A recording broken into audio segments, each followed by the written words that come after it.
Bavandimwe Kristo Yezu akuzwe, iteka ryose. Iteka tubifurije ryose. umunsi mwiza w'umutima mutagatifu. Ni umunsi ukomeye kuko ari umunsi wishyiriweho na Yezu ubwe, kandi hashize imyaka 350 habaye amabonekerwa ya mbere. Uyu munsi rero ntabwo ari nk'uko bisanzwe kuri Kibeho New Table dutanga ikiganiro gusa cy'umuntu umwe abandi mugakurikira. Uyu munsi hari abatumiwe kuri Teams, hanyuma bakabasha no kugikurikira kuri YouTube. Ubwo rero hari umutumirwa w'ingenzi uduha ikiganiro, Padiri Pierre Nolasque Mbyariyehe, akaba ari umupadiri ufite ubunararibonye kuko amaze igihe muri uwo muryango w'umutima mutagatifu wa Yezu, kandi akaba yaranabaye omoniye mu rwego rw'igihugu mu Rwanda, nubwo ubu ngubu abarizwa muri Espagne mu kirwa cya Mallorca, aho ari padiri mukuru w'amaparuwase atandukanye. Turagira ngo rero tumuhe ikaze, noneho niba hari ikibura kuri presentation dukoze abyongereho, hanyuma aduterere isengesho ritwinjiza mu kiganiro. Nyuma rero kugira ngo wenda bigende neza, turasa n'abamubajije ikibazo cy'ingenzi twifuza ko atuganirizaho, nubwo mwese mwakibonye, aricyo cyo kuvuga ngo mbese umutima mutagatifu wa Yezu duhimbaza uyu munsi, umunsi mukuru w'umutima mutagatifu wa Yezu duhimbaza none, ugamije iki kandi ukorwa gute? Yezu arasaba ko dukora iki? Kubera iki? Arasaba ko dukora iki gute? Kristo Yezu akuzwe.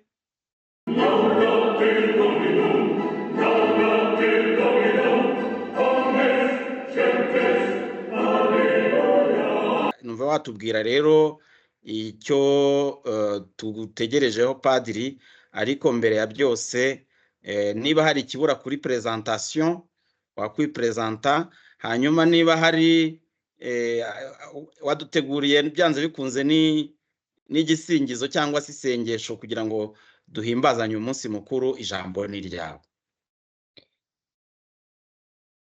Ndabanza kubasuhuza mbifuriza umunsi mwiza w'umutima mutagatifu wa Yesu duhimbaza uyu munsi, kandi guhimbaza umunsi w'umutima mutagatifu wa Yesu ni uguhimbaza urukundo rw'Imana rwadusanze. Yesu wigize umuntu akatwereka urukundo rw'Imana, akanatwereka uko natwe dushobora gukunda Imana. Nicyo gihe cyo duhimbaza uyu munsi. Ni urukundo abarumenye tukarwogogamo, dufasha abandi kugira ngo nabo bivugurure, bagire nk'agashyushye mu buzima bwabo kubera urwo rukundo rw'Imana.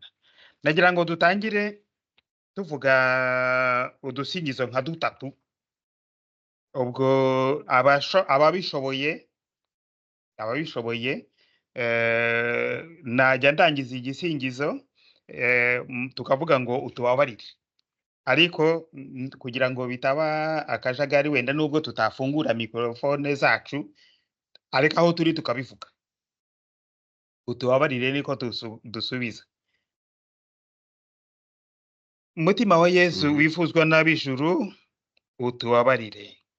Umutima wa Yesu wihangana kandi ukagira impuhwe nyinshi, utubabarire. Umutima wa Yesu ugirira ubuntu abakwambaza bose, utubabarire. Umutima wa Yesu soko y'ubuzima n'ubutagatifuzwe, utubabarire. Umutima wa Yesu uhongerera ibyaha byacu, utubabarire.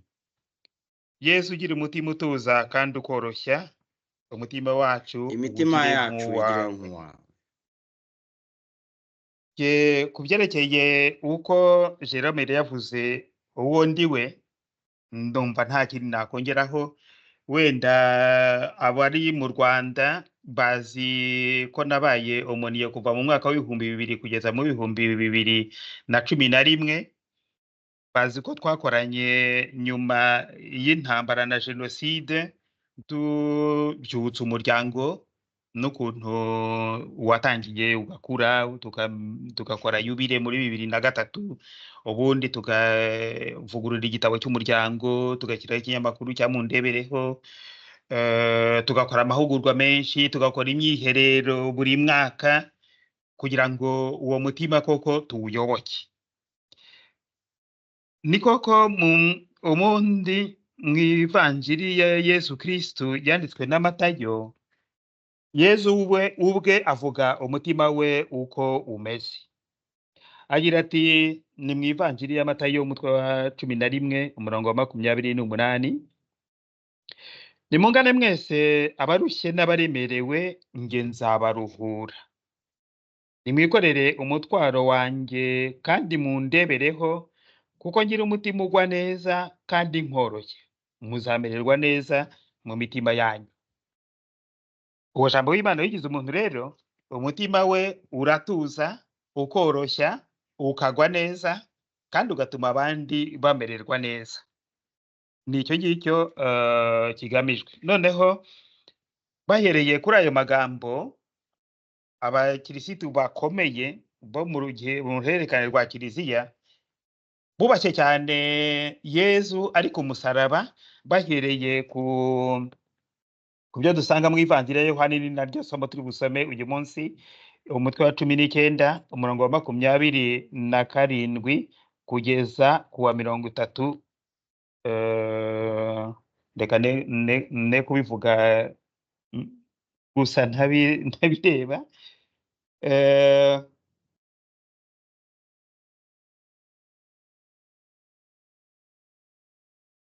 Igihe Yesu yari ku musaraba, yabonye nyina, abwira umwigishwa yakundaga ati, dore nyoko.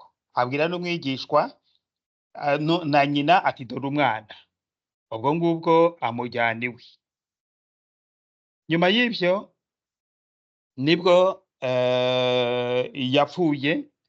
Amaze gupfa bamuteye icumu. Ubwo hari ku munsi w'umwiteguro wa Pasika, kugira ngo rero imirambo itaguma ku musaraba kandi ari ku isabato, iyo sabato ari nayo umunsi ukomeye mukuru cyane, Abayahudi binginga Pilato ngo bavune amaguru yabo maze imirambo bayimanure. Nuko abasirikare baraza, bavuna amaguru y'uwa mbere n'ay'undi wari ubambanywe nawe. Ariko bageze kuri Yesu basanga yapfuye, we ntibirirwa bamuvuna amaguru. Ahubwo umwe mu basirikare amutikura icumu mu rubavu, maze ako kanya havamo amaraso n'amazi. Muri ako kanya havamo amaraso n'amazi. Guhera kuri izo nyandiko ebyiri, abantu ubukirisitu butangira batangiye kujya bumva bubashye cyane ibikomere bya Yesu, ibikomere by'umusaraba, ibikomere by'ikizingo cy'amahwa, n'igikomere cyo ku mutima cy'icumu. Iryo cumu ryatumye havubuka amaraso n'amazi. Muzi yuko mu buzima bwa Gikristo bidusobanurira amasakaramentu menshi duhabwa, ari batisimu, ari Ukaristiya. Ayo ngayo babonamo igishushanyo muri uwo mutima. Hanyuma mu kinyejana cya 17 niho habaye ibintu bidasanzwe, kubera yuko mu mabonekerwa Yesu yabonekeye umubikira w'umuvizitandine, n'ababikira badasohoka. Mu Rwanda mperuka baba Isave, numvise ngo bashinze n'indi monasteri ahandi hantu mu majyaruguru, ntabwo mbizi neza ariko numvishe bivugwa. Ubwo uwo mubikira wari Parero Moniana niwe wabonekewe witwaga Margarita Maria Alacoque, akaba yarabayeho hagati y'imyaka 1647 n'1690. Abonekerwa rero yabaye hagati y'1673 n'1675. Amabonekerwa akomeye ane yatubwiyemo nibwo Yesu yavuze ibintu byinshi. Yabwiye Margarita Maria ati rwose dore umutima wakunze abantu cyane, noneho abantu ntibabimenye. Mwebwe mwabimenye, mujye muhongerera ibyaha by'abatigeze bamenya, kandi bagahora bansuzugura, bagahora bantesha agaciro. Ayo mabonekerwa yabaye niho Yesu yatanze ibyo bita promesse, ni ukuvuga amasezerano. Uzagira gutya musezeranije iki, musezeranije iki. Ni n'amasezerano 12, aho kuvuga ngo abantu bamwiyeguriye bazabona ingabire zihagije zikenewe mu buzima bwabo, niba ari umugabo n'umugore, impano zihagije mu buzima bw'umugabo n'umugore kugira ngo babane neza, niba ari uwihaye Imana bikaba ari uko. Iya kabiri ati nzaha amahoro imiryango, cyane cyane imiryango irimo ishusho ye. Niho havuye umugenzo wo kwimika mu ngo nk'uko abanyamutima basanzwe babikora n'abandi babishatse. Igihe bazaba bari mu kababaro, njyewe nzababera ikiramiro rwose, ntago bazababara byo gupfa. Nzabafasha kugira ngo ako kababaro katabarengera cyane. Uzaba afite ibibazo mu buzima kandi agiye gupfa, nzamufasha, nzamwegera, mukomeze muri icyo gihe arimo. Nzaha umugisha abantu bose bazaba baranyobotse mu byo bazaba barimo gukora. Hanyuma abanyabyaha bazabona mu mutima wanjye ahantu bazashobora kubonamo imbaraga n'impuhwe. Abantu bashoboye bakazuyazi mu mutima wanjye bazabonamo imbaraga zo kongera kwisubiraho. Ababa bakomeye nabo bazarushaho kugira ubutungane. Nzaha umugisha ingo zose zizaba zirimo umutima wanjye mutagatifu, aho ingo zose ziba ziwubaha. Nzaha abasaserdoti imbaraga yo kuvuga bakabwira imitima, kandi imitima igahinduka ikagaruka. Abantu bose bazamamaza ubuyoboke bw'uwo mutima, amazina yabo azaba yanditswe mu mutima wanjye, ntabwo azavamo. Kandi abantu bose bazahazwa inshuro 9, ni ukuvuga buri kwezi ku mboneka.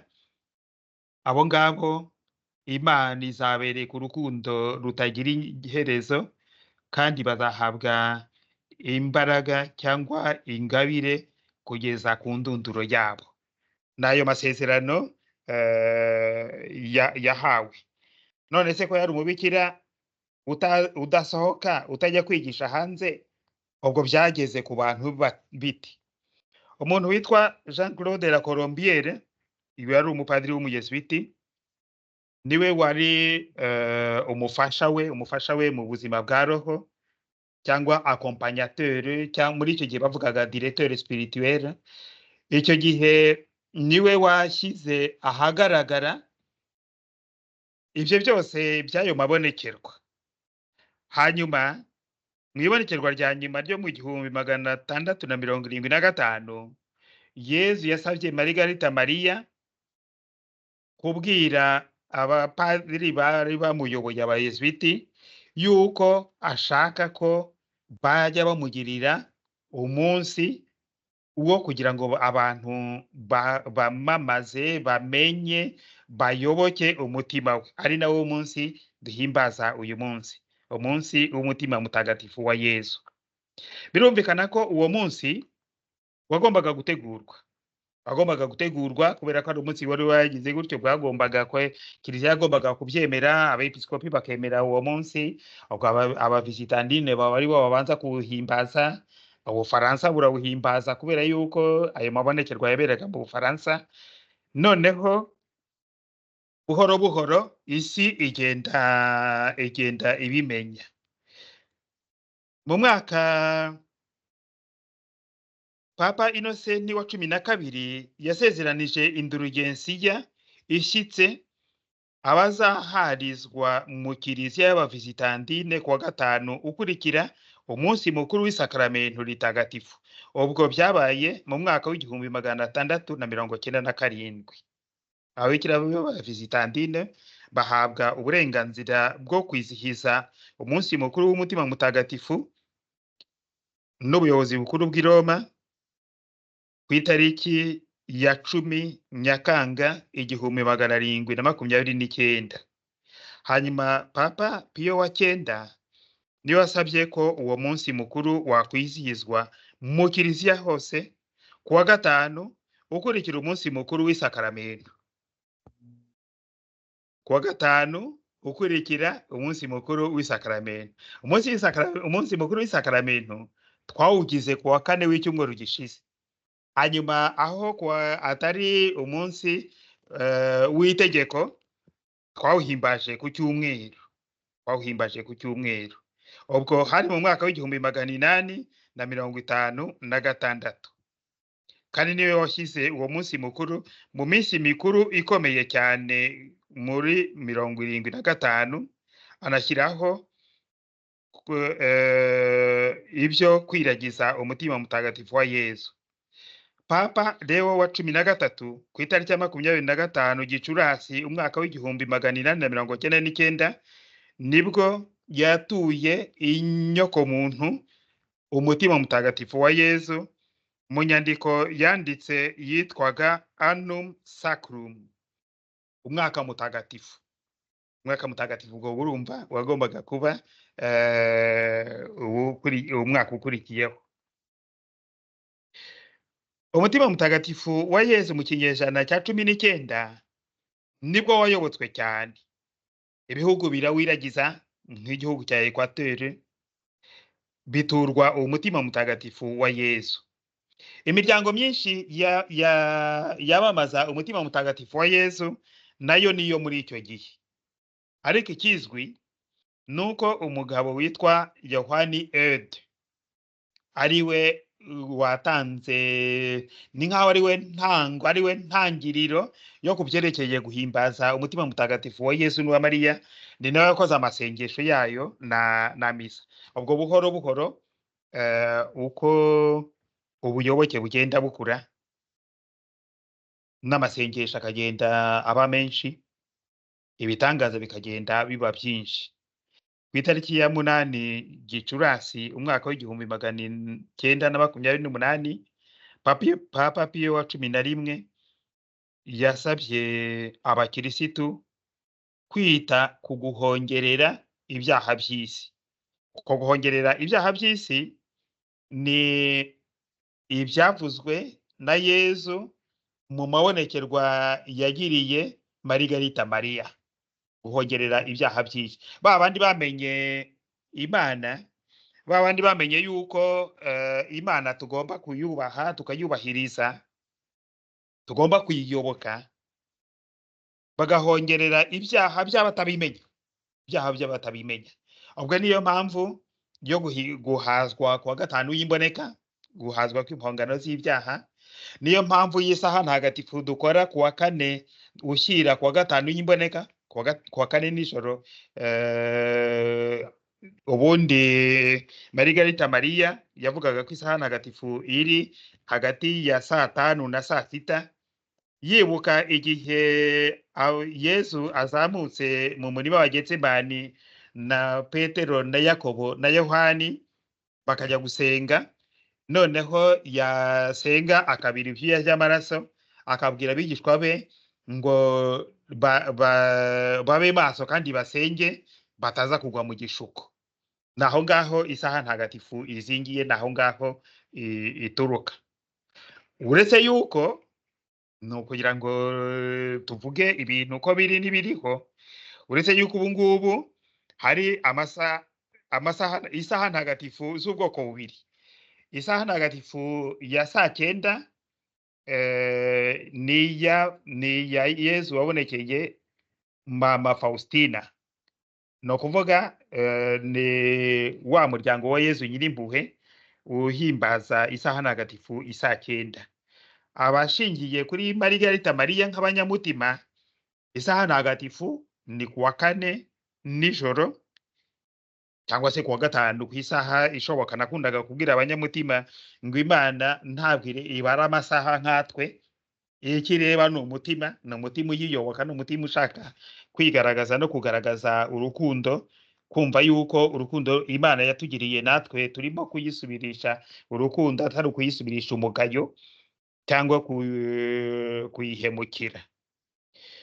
Umuryango w'abanyamutima wageze mu Rwanda muri 53, ubarwa mu miryango ya Gisiyo Gatolika, ariko mu gihe nari omoniye mu Rwanda nagerageje kumvisha abanyamutima n'abashakaga kuba abanyamutima ndetse n'abari bahangayikishijwe n'abanyamutima, nagerageje kubumvisha yuko umuryango w'umutima mutagatifu ntabwo icyambere ari umuryango wa Gisiyo Gatolika, ahubwo ni umuryango w'ubuzima bwa roho, kubera ko rwa rukundo rw'Imana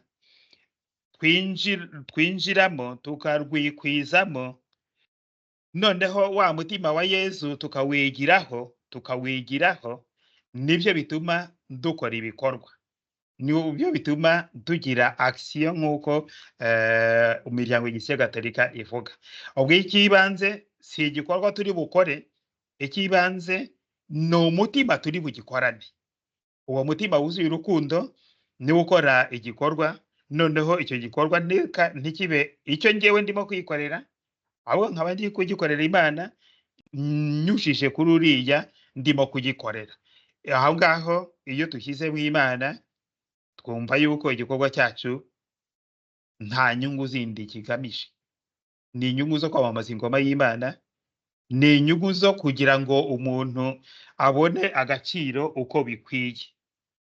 Guhimbaza umutima mutagatifu, umunsi mukuru w'umutima mutagatifu, kuwuhimbaza bidusaba kuwutegura.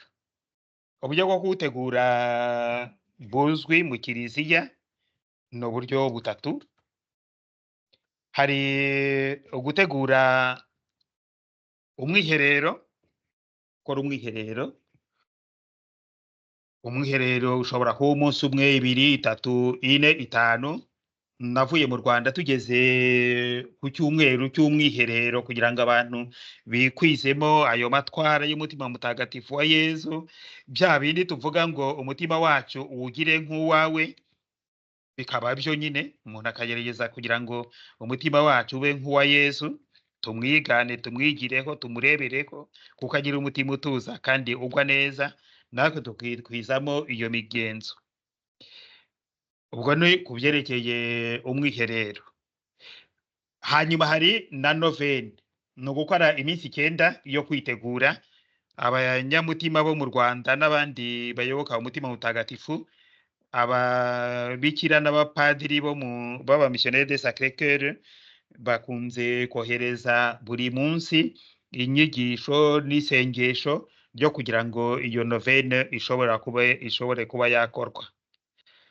Ikindi nuko umuntu ashobora no gukora iminsi 3, iminsi 3 yo kwitegura. Ubundi umunsi mukuru witegurwa mbere, ntago witegurwa urimo. Ntago wakwitegura umushyitsi. Nakundaga kubwira abanyamutima ntiyo mugiye guhazwa ku munsi w'imboneka, mwagombye kuba mwariteguye mbere. Si umunsi w'imboneka muba mugomba kujya kwitegura mujya gushaka penetensiya, ahubwo mwagombye kuyishaka kare kugira ngo koko uwo munsi ube ugere witeguye nk'uko nta witegura umushyitsi yamugezeho. Iyo witegura umushyitsi ushyashyana mbere, noneho yaza ubundi ukamubwira uti gubwa neza. N'umutima wacu tugomba kuwutegura mbere kugira ngo bibi. None se ya masezerano cyangwa za nyigisho Yesu yatanze zerekeye umutima we zirubahirizwa? Ahari abantu haburunturuntu, akenshi dusa nuko tutabimenye, dusa nuko tutamenye uwo mutima mutagatifu. Ugasanga rimwe na rimwe n'ababyubahiriza ari ukubyubahiriza ku buryo bugaragara. Nibyo Yesu yaregaga abafarisayi. Abafarisayi bagakora ibintu bigaragara cyane, bakavuga ibigambo byinshi, ariko wareba ibikorwa ugasanga ntabyo. Ibyo nabyo bibaho. Nk'ubu ngubu ibyerekeye guhimbaza umunsi mukuru, tukawuhimbaza dukora n'ibirori bigaragara hanze, no kugira ngo tureshye n'abandi. Ariko kureshya abandi ntabwo ari kwa kubyina cyane, cya kigage cyangwa za byeri cyangwa za fanta tunywa. Ahanini ni ubuzima bwacu bureshya abandi kugira ngo nabo batugane, bayoboke umutima mutagatifu wa Yesu, bawurebereho, bawigireho, kandi bagire ituze muri uwo mutima. Ni icyo ngicyo kigamijwe. Ikigaragara ni uko dukora uko dushoboye. Ariko rero kuvuga ngo tubigeraho, twaba turimo kwiyibagiza yuko kamere y'umuntu ari ukwiri nyine. Kamere y'umuntu ni nyantege nke, ni nyabyaha. Ni nayo mpamvu dusaba isakaramentu ry'imbabazi kenshi, no kugira ngo twitegure cyangwa twitoze kwa guca bugufi na kwa kugwa neza k'umutima wa Yesu. Amasakaramentu duhabwa yavubutse mu rubavu rwe nadutagatifuza. Ibyo byose bitugirira akamaro mu buzima, kandi ngewe nemera ntabishidikanyaho ko turamutse twumvishe neza tukagerageza gukurikiza inyigisho za Yesu n'umutima we, kubera ko umutima ni umuntu nyirizina. Umutima ni igishushanyo, ishusho rivuga ibya bitekerezo byiza biba bimurimo.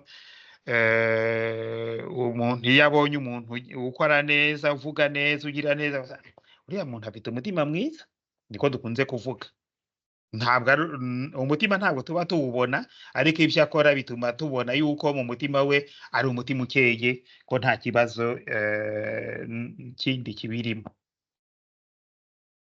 Turahimbaza uno munsi rero twifuza yuko Yesu, umutima wa Yesu tuwuyoboka,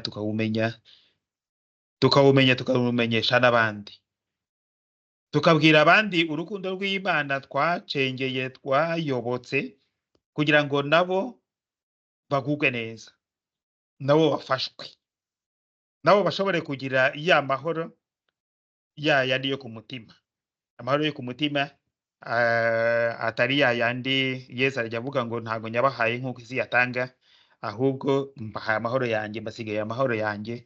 Ni ya mahoro aba ku mutima, atari uko abantu baba batarimo kurwana cyangwa batarimo gutongana, ahubwo n'izo ntonganya iyo zibaye, umuntu afite amahoro yo ku mutima afite uko abyitwaramo, aho kugira ngo atongane kurusha abandi, we acisha make agafasha na wa wundi urimo gutongana kugira ngo nawe acishe make. Kubera yuko iyo umuntu atongana n'undi bakarushanwa ugutukana no kugira gute, bishyirira mu kurwana bikaba bishobora no kujyana gupfa, nk'uko Yesu yabibwiraga abigishwa be mu Ivanjiri ya Matayo umutwe wa 5 kugeza ku wa 7, kuva ku mutwe wa 5 kugeza ku mutwe wa 7 arimo gusobanura amasezerano. Ubwo rero nicyo nateganyaga. Ubu ngubu ni urubuga rwacu rwo kugira ngo ufite ikibazo, ufite icyatumvishe cyangwa ibyo ntasobanuye neza, tubivugeho. Jerome, uranyumva? Jerome, uranyumva? Ndabumva neza, murakoze cyane. Kandi ntabwo twirirwa tugerageza kubishyira mu ncamake, kuko buri wese yashobora kubinyuramo kubisubiramo biri kunyura kuri YouTube ari nka audio, ariko dushobora kuzashyiraho n'iby'amashusho nyuma. Hanyuma tubashije kumva amateka magufi uko byatangiye n'abapadiri babigizemo uruhare barimo cyane cyane Jean Claude La Colombière, ngira ngo yari umuyezuwiti. yari umuyezuwiti. Aho Jean Eude yari muntu ki nawe? Jean Eude we ni uwa mbere yaho, ni uwa mbere y'amabonekerwa. Nigisha abanyamutima najyaga mbabwira yuko Margarita Maria ukubonekerwa n'uburyo n'imvugo zayo n'imvugo ze yari hari ukuntu yari yaramenye Jean Eude, hanyuma Francisco de Sales we ni umufondateri wabo, ni ukuvuga kandi we ni mbere ya Margarita Maria. Ni ukuvuga ko abavizitandine ikintu cyo kuyoboka umutima mutagatifu wa Yezu nk'umuryango na buri muntu ku giti cye ni ibintu bari baratojwe na mbere ya Margarita Maria. Hanyuma Margarita Maria asa nuko aje kugira ngo noneho bya bindi byari umuntu ku giti cye bibe ku mugaragaro kandi bibe na rusange. Ni ukuvuga icyo Margarita Maria yazanye mu kuyoboka umutima mutagatifu wa Yezu nibyo kuyoboka muri rusange atari umuntu ku giti cye. Murakoze cyane kuri ibyo bisobanuro. Yezu rero yanyuzije kuri uriya mubikira kugira ngo noneho kiliziya yose ubu buyoboke bw'umutima wa Kristu bubu bwa kiliziya yose. Noneho kimwe mu bintu rwose dushaka gusigarana nko mu ncamake tukavuga ngo iki cyo turagisigarana. Imyiteguro twayumvise, hagomba kubaho kwiherera, kwitegura kuri roho kugira ngo uriya munsi ugende neza, ariko byibura incamake y'igikorwa y'ikigamijwe n'ibikorwa bikorwa ubwabyo. Numva tuyisigaranye, byaba ngombwa wenda hakabona gukurikiraho ibindi bibazo byaba bishoboka. Kwa kwicengezamo amatwara y'umutima wa Yezu. Umutima wa Yezu wa wundi utuza kandi ukoroshya.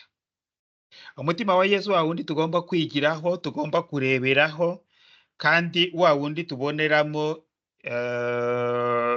ikiruhuko, tuboneramo ikiruhuko. Mbere nka Mutagatifu Bernardo we ni uwa kera kurushaho, yavugaga ko umutima mutagatifu wa Yezu ari nkaho ari isenga.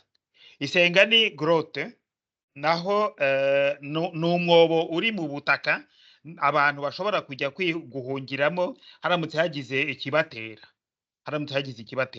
Yavugaga ko uwo mutima ari nk'isenga umuntu yakwinjiramo kugira ngo ahunge imyambi ya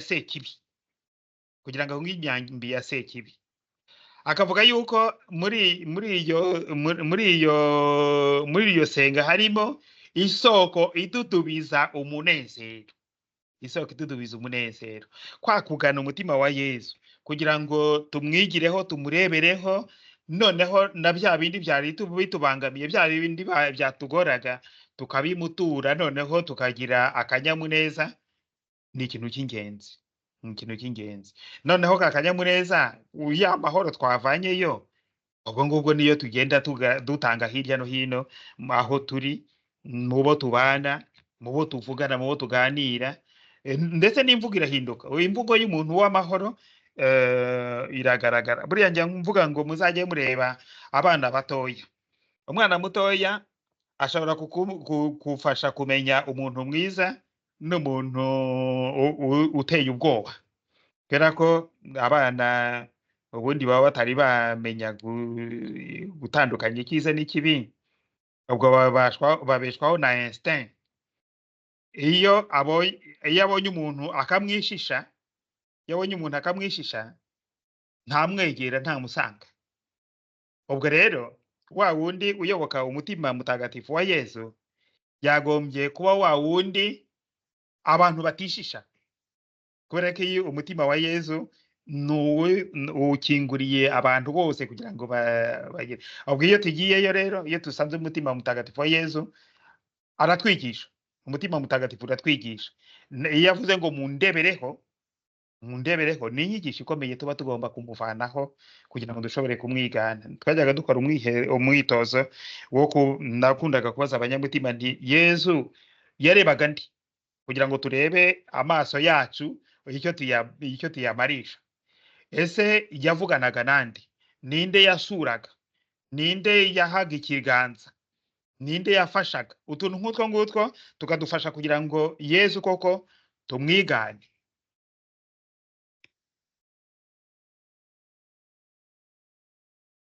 Murakoze cyane ubwo aho ngaho ni hahandi umukristo wese yakagombye kugana. No kuvuga ko umukristo wese yasabwe kujya kugana uwo mutima rwose agasa nawo akawureberaho cyane umuntu rwose. akaba yagaruka kuri iki gikorwa Yezu yagennye igihe kigomba kubera ati nyuma y'umunsi mukuru w'isakaramento, none hagena n'ibikorwa ati muzahongerere. Wenda aho mwadufasha kuhasobanukirwa bihuriye he n'uwo munsi mukuru w'isakaramento, kuko ni isakaramento ry'Ukarisitiya, kandi ni ibihe byaha by'umwihariko dusabwa guhongerera. Mbese ubwo butumwa bwihariye bw'umunsi mukuru w'umutima mutagatifu, njya mbivuga nti ntabwo ibyo ari byo byose ari ukugira ngo tunywe ibigage cyangwa byeri tubyine kuri uriya munsi, kuko tuba twabyiniye ku isakaramento, twayiherekeje dutera indabo n'ibindi. Ariko noneho kuri uwo munsi ni uguhongerera. Bihurira he n'umunsi mukuru w'isakaramento kugira ngo abe yarabyegeranyije? Ni ihe sano bifitanye? Uwo murimo w'ubutumwa bwo gusenga umeze ute kuri uwo munsi? Nakunze kuvuga yuko umutima mutagatifu wa Yezu wuje urukundo. Kimwe mu bimenyetso by'urwo rukundo rwa Yezu nuko yatwihayeho ifunguro. Yatwihayeho ifunguro, kandi iryo funguro ni Ukarisitiya. Ukarisitiya tuba twahimbaje rero, Ukarisitiya duhabwa igihe cyose ntabwo duhabwa Ukarisitiya twayiteguye neza. Ni ukuvuga igihe cyose tugiye kurya, tugiye kwegera ameza, igihe cyose ntabwo dukaraba. Igihe cyose ntabwo dukaraba. Hanyuma rimwe na rimwe hari n'igihe tujya guhazwa ari ukugira ngo batatubonamo abanyabyaha.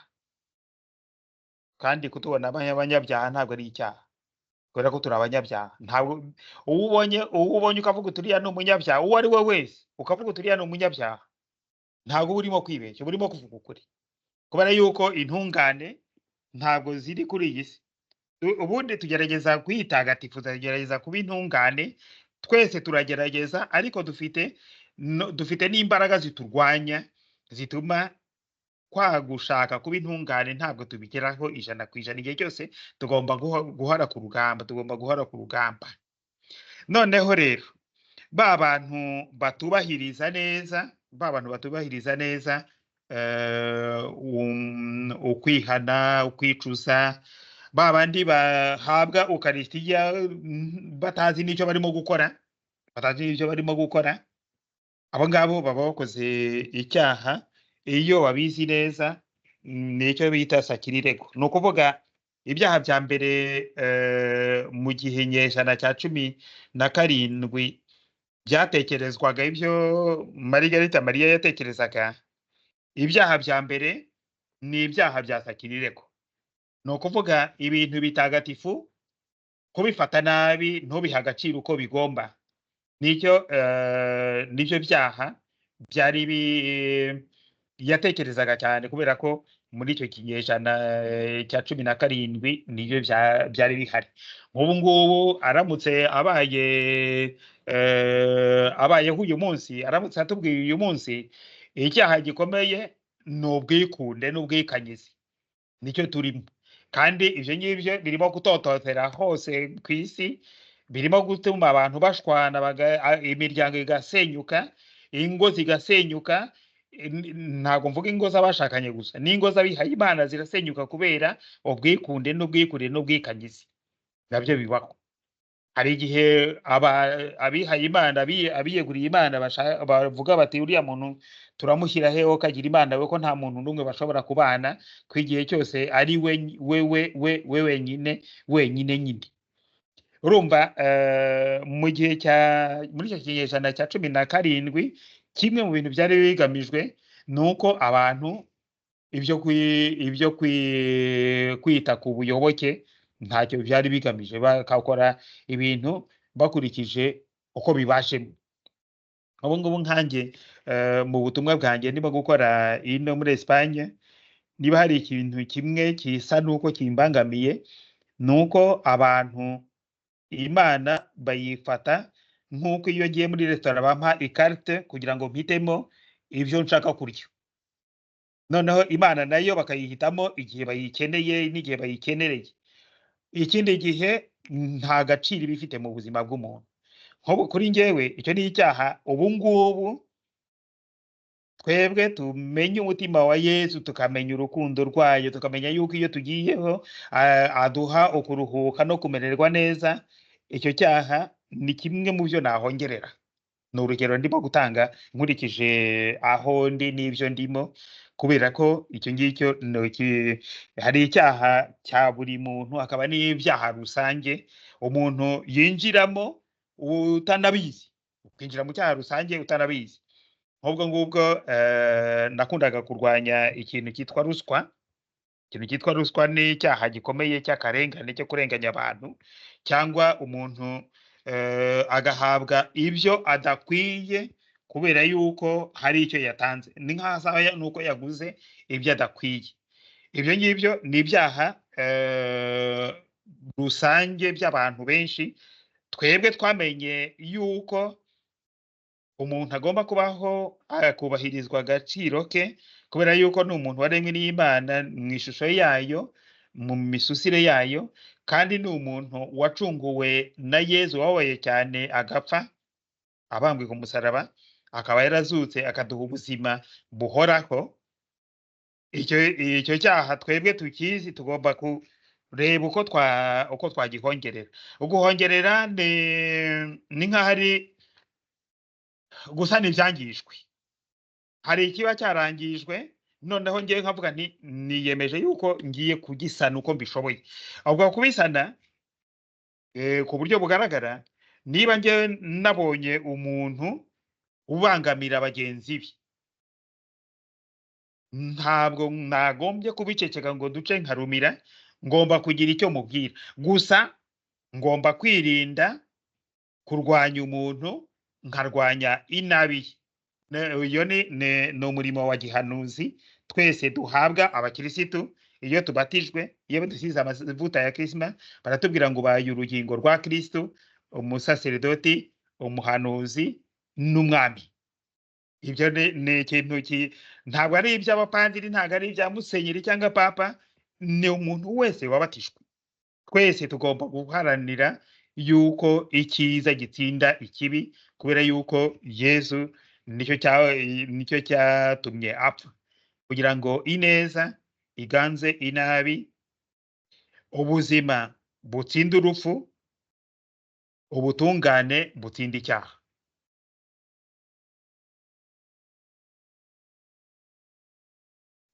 Murakoze cyane kandi muduhaye umucyo. Hari ahantu umuntu abivuze mu ncamake, ni buri gihe kigira ibyaha byabyo byo guhongerera. Bivuze yuko abari mu butumwa nk'ubu bagomba no kubutegura, bakavuga bati bamwe baba bishyize hamwe ari itsinda, abanyamutima cyangwa se ababihaweho inshingano nk'abamisiyoneri, bagomba gutekereza hamwe uretse no kureba ku giti cy'umuntu gusa, ngo ni ibihe byaha tugomba guhongerera muri iki gihe. Muri make rero numva ari ibintu bisaba ko ubutumwa, nubwo ari ubutumwa bw'isengesho, nabwo bujya butegurwa kandi bugategurwa neza kugira ngo Nyagasani ahongererwe. Nivyo rwose. hari ibintu rero bigaragara ubwo twahita tubivuga nyine muri ibyo byo gutegura. Muri 2006 Papa Benedigito wa 16 yandikiye abayezuwiti mu gihe cyo kwizihiza isabukuru y'imyaka 50, imyaka 50 Papa Pio wa 12 yanditse urwandiko rwitwa Aurietis Aquas, ngo bazavoma amazi mu masoko y'agakiza bishimye. Noneho umuntu akibaza ngo kuki yandikiye abayezuwiti, ni iyihe nshingano bafite muri iyo devotion? Ese uyu munsi ko hari imiryango myinshi ishingiye kuri ubwo butumwa cyangwa se ku bijyanye n'umutima mutagatifu wa Yesu, hari uburyo bakorana cyangwa se hari uko bakagombye gukorana kugira ngo bwa butumwa koko bugerweho neza? Twigeze kuvuga yuko Margarita Maria yari umubikira muri babandi badasohoka, no kuvuga ubutumwa bwose bwasohotse, ivy'amanekerwa ye byasohotse bivuye ku bapadiri b'abayezuiti, uhereye kuri Claude de la Colombière. No kuvuga abayezuiti bafite iyo nshingano ikomeye yo gukomeza uwo murage, ndetse reka ntaruke gatoya, abayezuiti ni nabo bashinze umuryango bita apostola y'isengesho. Ubwo iyo apostola y'isengesho ni umuryango uba muri Argentine. Ndabona hari abo muri Argentine bahari barimo kutwumva. Uwo muryango ndabona uwitwa Alicia ari muri uwo muryango, ndabizi ko abamo kubera ko nawo naragerageje kuwufasha igihe nabaga muri Argentine. Uwo muryango ni uwo gusaba kugira ngo abantu bashobore abayoboke babe benshi b'umutima mutagatifu wa Yesu, n'ababirimo bashobore kubikora neza banabibwira abandi. Ni umuryango watangiriye muri seminari z'abayezuiti. No kuvuga kugira ngo bagende babyikwizamo, hanyuma nibajya mu butumwa bazaje babivuga, nk'uko natwe nk'abamisiyoneri b'umutima mutagatifu wa Yesu n'uwa Mariya, baba abapadiri baba ababikira, ubuyoboke bw'umutima mutagatifu wa Yesu n'uwa Mariya mu burere bwacu turabugira, kugira ngo nitumara kujya mu butumwa tuzashobore kujya tureshya n'abandi kugira ngo bayoboke umutima mutagatifu wa Yesu n'uwa Mariya, kubera ko twebwe turabamisiyoneri b'umutima mutagatifu wa Yesu n'uwa Mariya. Ni umunsi mukuru nk'uyu nguyu w'umutima mutagatifu wa Yesu, twebwe tuwuhimbaza tugamije cyangwa twifuza yuko abantu bose bamenya urukundo rw'Imana rwigaragarije muri Yesu, tukarushushanya muri uwo mutima mutagatifu tuyoboka kuri uwo munsi.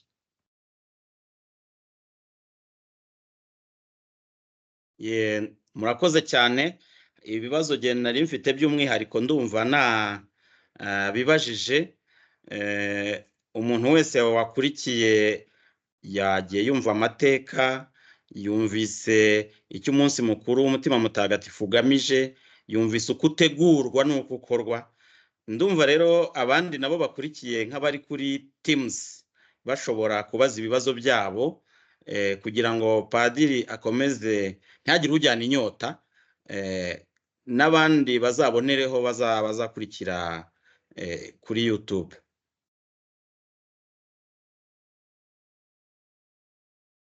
Uwo ari we wese ashobora kubaza, ntabwo turi benshi cyane ku online, ariko uwo ari we wese ashobora kubaza. Umunota umwe nsuhuze aba bavandimwe bo muri Argentine kubera ko ikinyarwanda batacyumva. Nibyo rwose. Quisiera saludar a Roxana y Alicia. He visto que Fernanda también se conectó en un momento. Estoy hablando de la devoción al Sagrado Corazón de Jesús hoy en esta fiesta. Ella es Roxana. Roxana acaba de aparecer en la foto. que estoy hablando un poco de la devoción al Sagrado Corazón de Jesús, su historia y cómo celebrar esta fiesta de hoy, que es del Sagrado Corazón de Jesús. He visto que en Jesús Salvador hoy también tienen una celebración por la tarde. Twakomeza.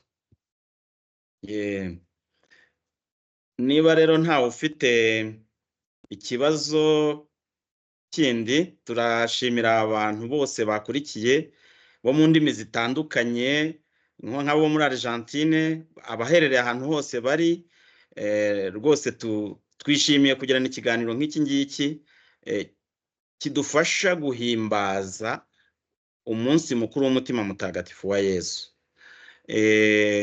Twakomoje rero kuri iriya baruwa y'abayezuwiti, nagira ngo bamenyeshe ko hari ikiganiro cyateguwe cyangwa se gisa n'ikivugaho kisobanura, kuko ubona yuko ari icyerekezo Papa Benedicto yatangaga y'uburyo tugomba kumva devotion y'umutima mutagatifu cyangwa ubuyoboke bw'umutima mutagatifu uyu munsi.